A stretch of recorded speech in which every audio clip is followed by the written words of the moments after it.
The plane hadn't even taxied to the gate when the little girl's voice cut through the hum of engines and tired passengers. "If I share my cookie, will you stay?" Every head in first class turned. A 6-year-old in a navy blue velvet dress and shiny patent shoes was standing on her seat, holding half of a chocolate chip cookie toward the woman in 2B, an exhausted single mom clutching a crying toddler and a worn-out diaper bag. The woman's eyes were red from lack of sleep, her hair pulled into a messy knot, and her coat had a rip at the elbow no one had bothered to mend. The little girl didn't wait for an answer. She simply broke the cookie again, climbed over the armrest like it was a jungle gym, and plopped herself right into the stranger's lap. "My name is Lily," she announced, as if that explained everything. "And this half is still warm." That was how it began. The flight was UA 1847 from Chicago to Los Angeles, delayed 3 hours on the tarmac because of winter storms. Most passengers were grumpy, buried in laptops or noise-canceling headphones. But not Lily Chen, only daughter of Chentech CEO Marcus Chen, who was asleep 2 rows ahead under a cashmere blanket, trusting the flight attendants to watch his child the way the world usually watched her for him. The single mom, her name was Sarah Ruiz, was traveling with 18-month-old Mateo to bury her own mother in East LA. She had exactly $47 in her checking account, a maxed-out credit card, and a one-way ticket bought with frequent flyer miles from a cousin.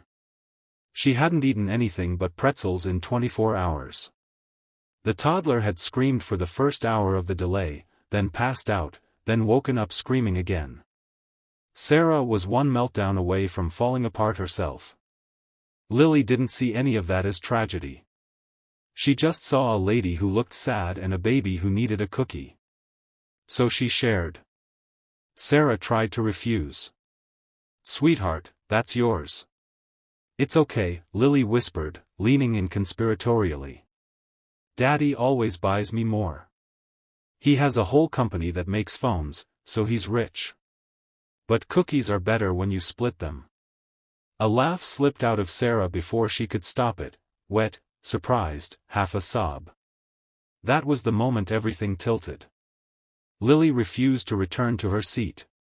She wedged herself between Sarah and the window, produced a tiny tin of gourmet cookies from her unicorn backpack, and began a solemn distribution ceremony, one for Mateo, who gummed it happily, one for Sarah, one for herself, and one she saved for the pilot, because he looked tired too.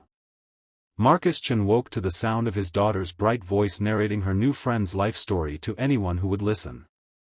"This is Sarah, and her mommy went to heaven last week, and she doesn't have a daddy at home, and Mateo throws up on planes, but he likes chocolate chips, and she has to take 3 buses when we land, and I think that's too many buses."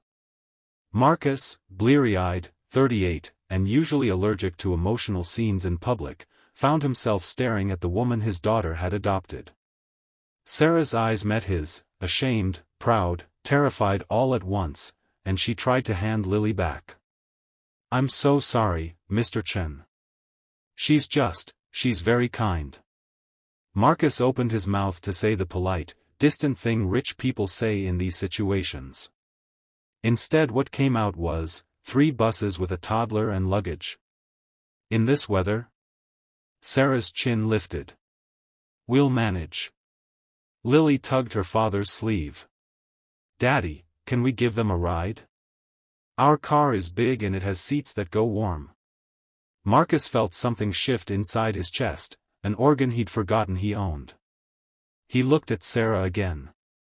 Really looked. She was maybe 30, 31. Dark circles under darker eyes. Hands that had obviously worked hard. A quiet dignity that reminded him, painfully, of his own mother who had cleaned offices at night so he could go to MIT.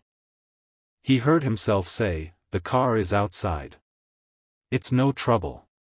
Sarah started shaking her head, but Lily was already unbuckling Mateo's seatbelt with the confidence of a child who had never been told no. "It's okay," Lily told her solemnly. "Daddy's not mean like in the movies. He just forgets to smile sometimes." 20 minutes later, the 4 of them were in the back of a black Suburban, the driver pretending not to notice the CEO's daughter had commandeered the entire middle row with a stranger and a baby. Sarah sat stiffly, clutching her duffel bag like a shield. Matteo slept against her chest. Lily colored a picture on an iPad, two stick figures holding hands under a rainbow labeled, "New Friends." Marcus tried small talk and failed. He wasn't good at this. His life was boardrooms and term sheets and 11-year-old scotch. Not this.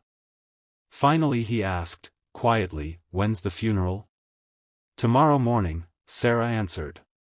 10 o'clock. Our Lady of Guadalupe. Marcus nodded. Typed something on his phone. "Put it away." Sarah stared out at the rain-slicked 405. "You don't have to do anything more." "Really? The ride is, it's already too much." Lily looked up from her drawing. "Daddy does big things when people are sad. Like when Grandma died, he bought a whole forest." Marcus winced. "I planted a memorial grove. It's different." Sarah almost smiled. The car pulled up to a tired apartment complex in Boyle Heights. Sarah gathered her things, pride and gratitude fighting on her face. "Thank you," she said. "Both of you. I won't forget this."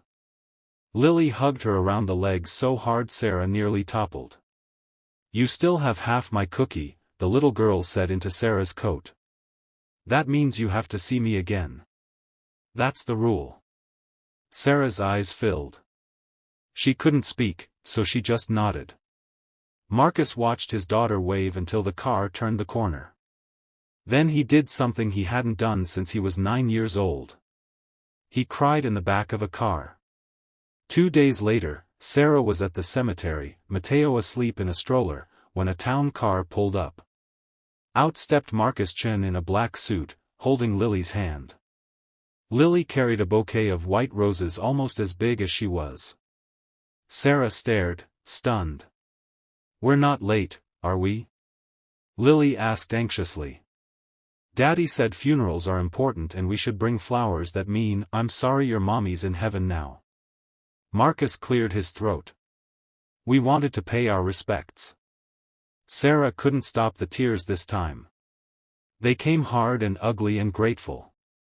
After the burial, when most of the cousins had gone inside for tamales, Marcus found Sarah sitting on a bench watching Matteo chase pigeons. "I owe you an apology," he said without preamble. "I sat in that car and almost let you walk away with nothing but half a cookie and a ride. That's not who I want my daughter to think I am." Sarah wiped her face. "You don't owe me anything." "I think I do." He hesitated. "Chintech has a foundation. We fund scholarships, housing, childcare for employees. But we've never," he stopped. "Started again. I want to fund something new. For single parents who are starting over. Tuition, rent, daycare. Whatever it takes. And I want it to be called the Lily Cookie Project." Sarah laughed through her tears. "You can't be serious." "I've never been more serious. My daughter informed me this morning that if I didn't fix it so Sarah never has to take 3 buses again, she would run away to your house and live there permanently. She's already packed a suitcase with 17 stuffed animals and one of my Amex cards." Sarah looked over at Lily, who was teaching Matteo how to blow dandelions. "She's extraordinary," Sarah whispered. "She learned it somewhere," Marcus said softly. 6 months later. The Lily Cookie Project had its first 10 families. Sarah was enrolled in nursing school, living in a small house Chintech rented for $1 a year. Matteo went to the best daycare in East LA, where Miss Lily visited every Friday to read stories and distribute cookies. Marcus came too, more often than not. At first everyone assumed it was charity. Then they assumed it was a fling. Then they stopped assuming anything because the truth was bigger and quieter than gossip. It was a Thursday evening when Lily tugged Sarah's sleeve in the middle of the grocery store. "Sarah," she asked, very seriously, if I share all my cookies forever, will you stay? Like, be my mommy too? Sarah dropped a carton of milk.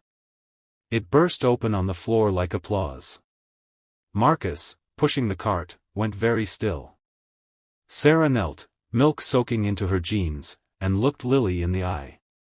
Baby, she said, voice shaking, I stayed the minute you gave me that first bite. Behind them, Marcus exhaled a breath he'd been holding for 38 years. 1 year to the day after the flight. The wedding was small. Just family, the first 10 Lily cookie families, and a chocolate chip cookie cake taller than the bride. Lily wore a flower crown and carried a basket of cookies instead of petals. When the officiant asked if anyone objected, she shouted, I object if there's no dancing. There was dancing. Later, under string lights in the backyard of the house that used to be rented for $1, Sarah, now Sarah Chen, stood with her husband while their children, because Mateo had become theirs too, chased fireflies with the other kids. Marcus wrapped his arms around her from behind. Still the best investment I ever made, he murmured into her hair. What is? She asked. Half a cookie, he said. And the bravest little girl who knew it was worth everything. Sarah turned in his arms, tears shining. If I share my cookie, she whispered, echoing the question that changed their lives, will you stay? Marcus kissed her like a promise. Forever, he said. And then some. And somewhere in the chaos of kids and laughter and too many cookies, Lily looked up at the stars and smiled. She knew the rule. When you share your cookie, the right people always stay. If this story touched your heart even a little, hit that like button so more people can feel it too. Subscribe and turn on notifications, because every week we bring you real stories about the moments that change everything. And if you're watching this with a cookie in your hand, maybe break it in half. You never know whose life is waiting on the other side. See you in the next one.